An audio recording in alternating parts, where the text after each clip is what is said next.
Hey, how's everybody doing? It's been a little bit since I've done a video. It's been kind of slow around here with this coronavirus stuff. It's hard to get out and do anything, unfortunately. Hope everybody's safe and doing well. But in between the last video and now, of course, if you follow me on my social media, you'll see where I've damaged the transmission. And the biggest thing I was doing when I was reviewing logs, kind of going over everything, last time I was on the dyno, realizing that the fuel system had been maxed out. The fuel pumps had not been maxed out, but the fuel lines, because I was still on the stock lines. So I'm running a DW, which D-Works 400, but I also had a 255 Walbro, so I've done it as a secondary pump, just as a backup and keep low extra pressure. But what I've also done, and I'll show you a little clip here in a minute on everything we've done, is went to some 10 AN lines from start to finish from the pumps, and I modified the factory fuel pump, so I've got dual or twin 10 AN outlets coming straight out of the factory fuel pump, and I put a secondary fuel pump in the in tank as well. So we got twin in tank pumps, then it wires into a high flow filter, and 10 AN line straight into the fuel rail from there.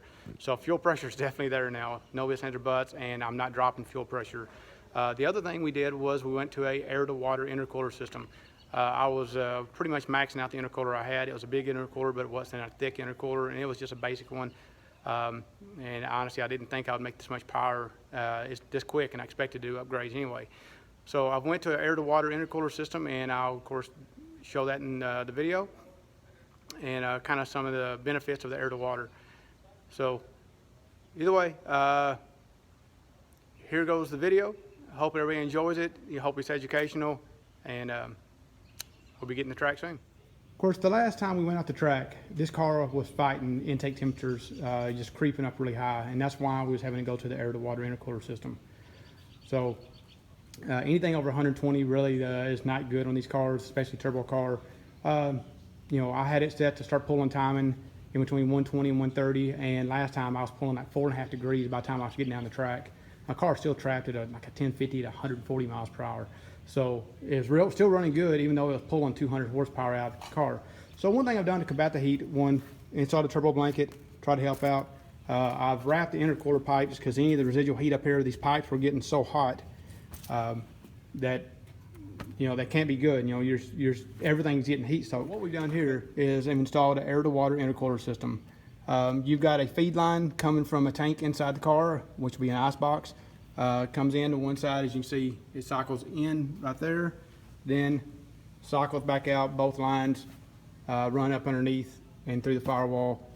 And the one benefit to this air-to-water intercooler system, you reduce the amount of restriction, big time.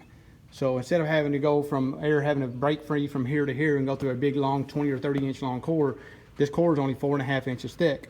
It's wider, it's 4.5, 5 inches wide. So you got a lot less restriction, and these air-to-water intercooler systems get the air temperatures way down, which you'll see here in just a second. Also got a 3-inch intercooler piping straight out of the turbo now. Very short run, straight into the intercooler, of course, right into the motor. Preferably, I would rather have that air-to-water up here under the engine bay, but wrapping those pipes up good should make a big difference. So here I'll go ahead and show what we got going on here. So it's got a small 2.5 gallon tank, and as you see, the water lines come in, go out, and come through the firewall right up here. And we have a pump right here that comes out of, oops, sorry, I can't see, out of the bottom right there. And I'll just use this other one right here as a drain the tank line. So either way, yeah, it makes it pretty simple. Pop that lid open, throw some ice in, turn your switch on, chill that thing, and roll. So between the fuel system, which here we go, we'll just come on back right here, and excuse my mess that I got. So you see I got twin pumps. Both lines come out, they go into a filter, come in right here. and it goes right underneath the car, and then back in, of course, 10 in, right into the fuel rail. That definitely increased the amount of fuel flow I got. I'm not dropping pressure anymore. Matter of fact, the car went, pretty darn rich. I've had to pull almost 30% of fuel out across this, across the map. So, but the other thing that happened while I was out tuning, of course, with me upgrading the fuel system in the car, going twin pumps, upgrading all the lines, air to water intercooler, of course, the car made a little more power, and I took fourth gear out while on the dyno.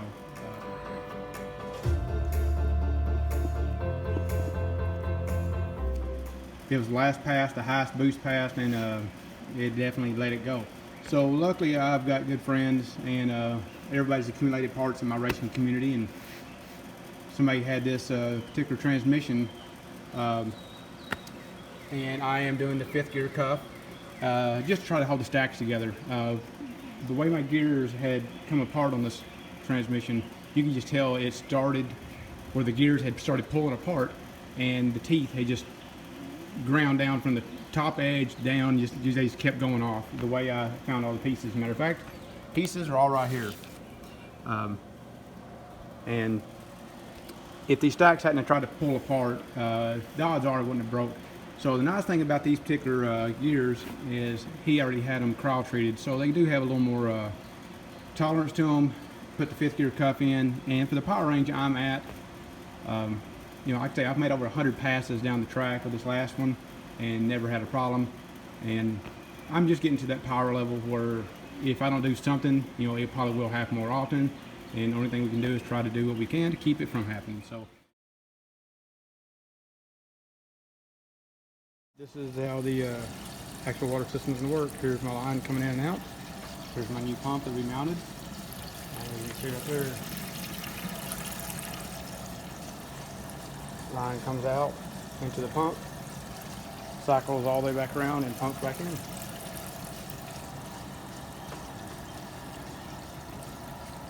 Full of ice. And as you see, I just put that ice in there just a second ago. It's already getting very cold. And I'm going to let this thing run for a couple minutes, which is kind of what we'll do at the track. So full of ice, can get the cap back on. And then I'm going to come back and show some temperature readings on the core.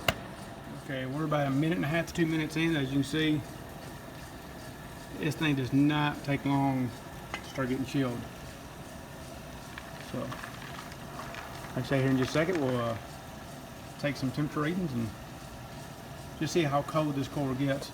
So, like I say, the whole principle is turn your water system on, a couple minutes before you go online with a good amount of ice in the system. And these cores are supposed to get down, like say, in the 30s. And when it first starts out, when you first crank it, the wind chill coming off that core is going to come out in the 20s. Of course, the whole point is to get it as cold as you can, because that turbo is going to really heat things up as it goes through, and keep those temperatures to a safe point by the time you get to the top of the track. So let's give it a few more minutes, and we'll take some temperature. We've had this thing running about 3 to 5 minutes. As you can see, my tank itself is down to 37 degrees. Well, lower I go, probably colder it's going to get.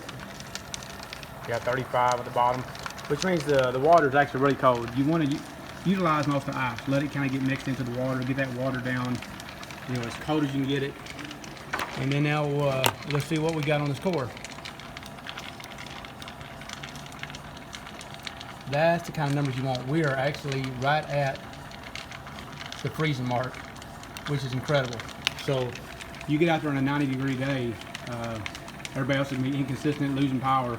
These air to water intercoolers, while they're more work, it definitely costs a little more at the track because you're having to keep them towed around ice.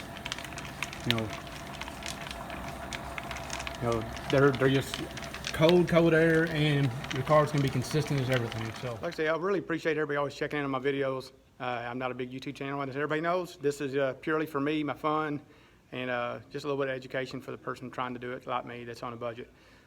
So I will try to post something on my social media about next time I'm going out to the track. So if anybody wants to come out and catch me, maybe throw a camera in your hand. So if I catch that 9-second pass, I'll have some good clips of it for the next video.